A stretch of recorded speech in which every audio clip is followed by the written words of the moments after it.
In the shadows where truth and tales intertwine, we find the thrilling, the chilling, the downright spine-tingling. From the paranormal to the peculiar, every echo has a story. Dare to delve into the unexpected, the unexplained? Brace yourself, for you're about to embark on a journey where fear meets fascination. Stay tuned if you dare, for stories that will make your heart race and your mind ponder. Welcome to the realm of the eerie, the realm of the unknown. And remember, like and subscribe, if you dare. Imagine a creature half human, half ape, striding through the woods of Northern California. That's what the Paterson-Gimlin film of 1967 seems to depict. This brief but iconic footage captures what appears to be a female Bigfoot, endearingly nicknamed Patty, in the midst of a casual stroll. For many Bigfoot believers, this film remains the gold standard, the irrefutable proof of the creature's existence. Yet, the Paterson-Gimlin film is not without its share of controversy. The scientific community, for the most part, has written off the footage as a clever hoax, a man in a suit rather than a cryptid in the woods. But there are those who stand by the film's authenticity, like Jeffrey Meldrum, a professor of anatomy and anthropology at Idaho State University. According to Meldrum, the creature's gait, once criticized for being too human, is now supported by scientific discoveries. Our ancient ancestors, like the 3.2 million-year-old Lucy, walked upright, suggesting a scientific basis for Patty's human-like stride. In Meldrum's words, what you see on that film is exactly how we envision something like a robust Australopithecine to look like. It's almost as if now the science has finally caught up to this whole phenomenon of Bigfoot. Patty's anatomical features, from her facial proportions to her towering height of 6 to 7 feet, align with early human species like Paranthropus boisei. However, these observations are not enough to sway the majority of experts. Paleozoologist Darren Naish, for instance, points out that Paterson had already monetized Bigfoot prior to releasing the film, raising questions about its authenticity. Despite the skepticism, there are those who find the film's details, like Patty's glistening pelt and realistic muscle movements, too good to be a hoax. As Brian Regal, a professor of the history of science, puts it, you look at it and you see what you want to believe.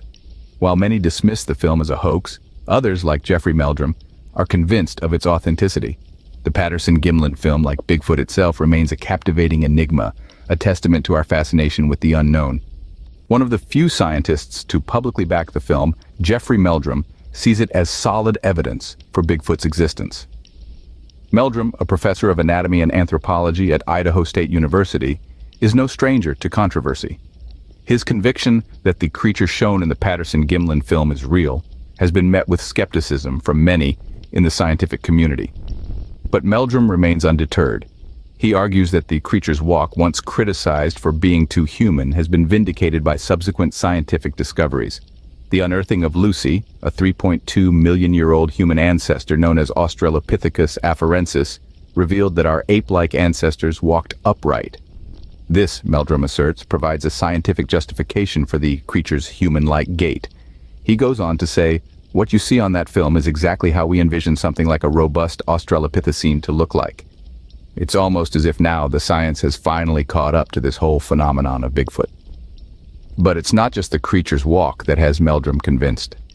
The anatomical features visible in the film, such as the proportions of the face, align with early humans like Paranthropus boisei, a species that lived some 2.3 million to 1.2 million years ago. The size of the creature, estimated to be between 6 to 7 feet tall, also seems to match up. Of course, Meldrum's views are not without detractors. Many experts question the film's authenticity and point out that Paterson, the man who shot the film, had turned Bigfoot into a profitable venture before its release. But Meldrum is not deterred by these criticisms. He sees in the film a creature that aligns with our understanding of early human ancestors, a creature that walks like us, that has a face like ours, a creature that could be Bigfoot. For Meldrum, the film offers a glimpse into a creature that science is only just beginning to understand. Despite Meldrum's endorsement, many experts remain unconvinced by the Paterson-Gimlin film. The skepticism surrounding this infamous footage runs deep as the footprints Bigfoot supposedly leaves behind. Take Darren Naish, for example, a paleozoologist who has established himself as a formidable voice in the field of cryptozoology. Naish has been vocal about his doubts, casting a shadow on the film's authenticity. In a detailed Twitter thread back in 2020, he dissected the film, providing ample reasons for his skepticism. For him, the most glaring issue is the involvement of Paterson, the man behind the camera. Before the film's release, Paterson had already transformed Bigfoot into a lucrative venture, a fact that Naish believes severely undermines the film's credibility. But, he concedes, the creature's pelt appears to glisten and move like that of a real animal, and her muscle movements look genuine, suggesting it's an impressive hoax, if a hoax it is. Then there's Brian Regal, an associate professor of the history of science at Keene University in New Jersey. Regal doesn't mince words when it comes to the Paterson-Gimlin film. He argues that the film is more of a mirror, reflecting what people wish to see. According to Regal, you look at it and you see what you want to believe. In his view, the film is less about Bigfoot and more about our human propensity to project our own beliefs and desires onto ambiguous evidence. For these skeptics, the Paterson-Gimlin film is not a window into the hidden world of cryptids, but rather a testament to human imagination and our tendency to find patterns where there may be none. Whether you're a believer or a skeptic, it's clear that the debate around the Paterson-Gimlin film and Bigfoot in general is far from settled. So, we're left with a question that's as elusive as Bigfoot itself. Is the film a genuine capture of a cryptid creature, or is it a carefully crafted hoax designed to fuel our fascination with the unknown? For these skeptics, the film is more a reflection of human belief than a piece of irrefutable evidence. Beyond the scientific debate, there's another layer to the Bigfoot story. The business behind the beast. Before the Paterson-Gimlin film was even a flicker on a projector screen, Roger Patterson had already begun to capitalize on the Bigfoot phenomenon. With a book about the creature under his belt, Patterson was no stranger to the commercial potential that Bigfoot held. The film, which was released to the public with an air of mystery and intrigue, was not just a revelation of a supposed cryptid, but also a calculated business move.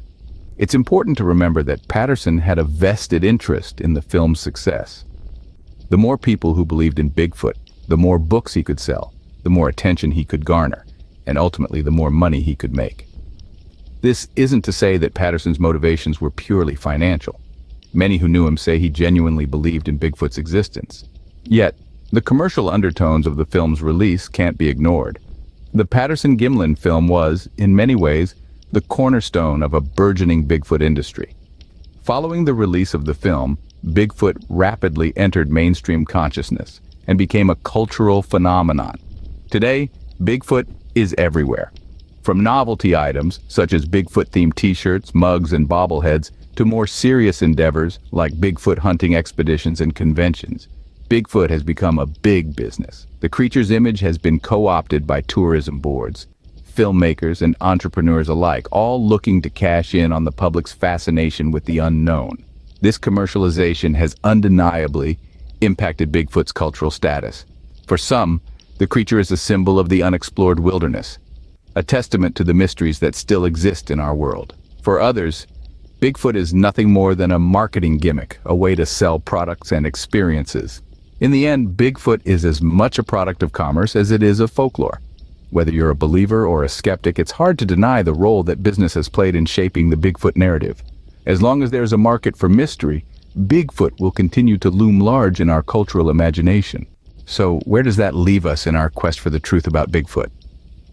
In the heart of this enigma, we find ourselves tangled in a web of varying perspectives, each with its own compelling arguments. On one side of the spectrum, we have staunch believers like Jeffrey Meldrum, who find credibility in the Paterson-Gimlin film and argue that the creature's human-like gait is justified by our ape-like ancestors' upright walk. Meldrum's stance is bolstered by anatomical resemblances he perceives between the creature in the film and early humans, a fascinating proposition that fuels the fire of this ongoing debate. On the opposite end, we encounter the skeptics, those like Darren Naish, who question the film's authenticity. They point to the financial motivations behind the footage and argue the possibility of an elaborate hoax. Despite this, even Naish acknowledges the uncanny realism in the creature's movements and the lifelike quality of its pelt, adding another layer of complexity to this intricate puzzle.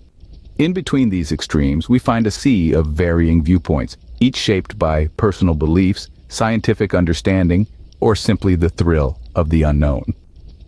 Brian Regal suggests that our interpretation of the film and the existence of Bigfoot is deeply influenced by what we want to believe. And in a sense, he's right. The Bigfoot phenomenon is a mirror, reflecting our fears, our curiosity, and our innate desire to explore the unexplained. Despite the ongoing debate, the quest for definitive evidence seems to be a challenging endeavor. The elusive nature of this creature and the ambiguity surrounding its existence make it a tantalizing mystery that continues to captivate us.